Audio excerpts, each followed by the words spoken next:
વડોદરા શહેરમાં ખેલ મહાકુંભ 2.0ના ત્રીજા દિવસે સ્કૂલના વિદ્યાર્થીઓએ ખોખો રમતમાં ભાગ લીધો તો ખેલ મહાકુંભ 2.0ના ત્રીજા દિવસે ગુજરાત સરકાર દ્વારા રમતગમત યુવા તથા સાંસ્કૃતિક પ્રવૃત્તિઓ વિભાગ ગાંધીનગર તથા sports authority of Gujarat Gandhinagar આયોજિત ગુજરાતના તમામ જિલ્લાઓમાં ખેલ મહાકુંભ 2.0નું આયોજન કરવામાં આવેલ તો આ વડોદરા શહેરમાં તમામ આયોજન જિલ્લા રમત વિકાસ અધિકારી કૃષ્ણા પંડ્યા, જિલ્લા શાસન અધિકારી શ્વેતા પારગી, જિલ્લા શિક્ષણ અધિકારી આર વ્યાસ, અકોટા સ્ટેડિયમના પશ્ચિમ ઝોનના કન્વીનર એઝાઝ મિર્ઝા તમામ લોકોએ અલગ અલગ જગ્યા પર રમાવનારી સ્પર્ધાનું આયોજન કરવામાં આવ્યું છે। ત્યારે અકોટા સ્ટેડિયમ ખાતે ખેલ મહાકુંભના ખેલાડીઓને પ્રોત્સાહન આપવા માટે જિલ્લા રમત વિકાસ અધિકારી કૃષ્ણા પંડ્યા તથા વિસ્તારના કાઉન્સિલર વોર્ડ નંબર 12ના સ્મિત પટેલ ઉપસ્થિત રહ્યા હતા। તેમના દ્વારા તમામ લોકોનું બુકે આપીને સ્વાગત કરવામાં આવ્યું હતું। તમામ ખેલાડીઓને પ્રોત્સાહન આપવા માટે હાથ મિલાવીને પ્રોત્સાહન આપ્યું હતું અને ટોસ કરીને ખોખોની રમત ચાલુ કરવામાં આવી હતી।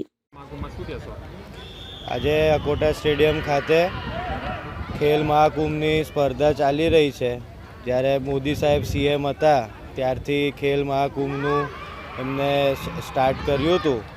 એમનું એક વિઝન છે ખેલેગા ઇન્ડિયા તભી બઢેગા ઇન્ડિયા, જે આજે જે યુવાઓમાં જે ઉત્સાહ જોઈ રહ્યો છું, જે રીતે બધા દરેક સ્પોર્ટ્સમાં યુવાઓ જે યુવતી છે, જે સ્ટુડન્ટ્સ છે, બધા જે પાર્ટિસિપેટ કરી રહ્યા છે એનાથી બહુ આનંદ થઈ રહ્યો છે।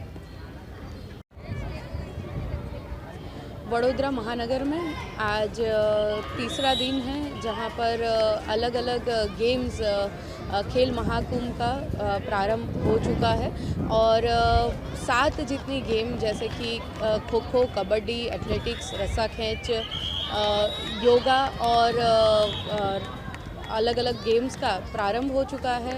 तब आज वेस्ट जोन में खो खो की भाइयों की अंडर 17 की स्पर्धा शुरू हो रही है और फाइनल मैच आज खेलने जा रहे हैं बच्चे अलग अलग तहसील में और जोन में महानगर में 7 गेम का प्रारंभ हो चुका है। अलग अलग जोन में जो आ रही है वो स्कूल्स और कॉलेजेस यहाँ पर पार्ट लेने के लिए उपस्थित है।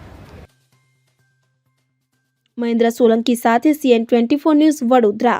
હવે જુઓ દેશ દુનિયાની તમામ ખબરો તમારી આંગળીના ટેરવે।